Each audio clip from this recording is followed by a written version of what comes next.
L'any 2007, l'alcaldessa de Torrent autoritzà la planta de residus de la construcció a la partida La Contienda. La propietària, una mercantil amb capital del sector, entre elles el d'il·lustres torrentins. L'activitat fou beneïda per les autoritats autonòmiques del moment en temps rècord i amb boato d'inauguració. La planta havia d'apilar residus, separar els impropis i sometre la resta a trituració per a tornar a la construcció. Havia de donar compte a l'administració i atendre controls externs d'avaluació periòdica de la seva feina. De control de processos, res. La planta ha convertit la parcel·la en un abocador incontrolat, una muntanya de vora 20 metres d'alçada sobre una superfície de 10 fanecades.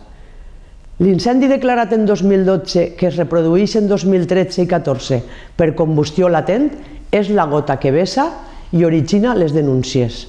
La planta degrada esta zona agrícola i el veïnat de disseminats i urbanitzacions pròximes pateix la contaminació i les incomoditats. Així hem arribat a la situació actual.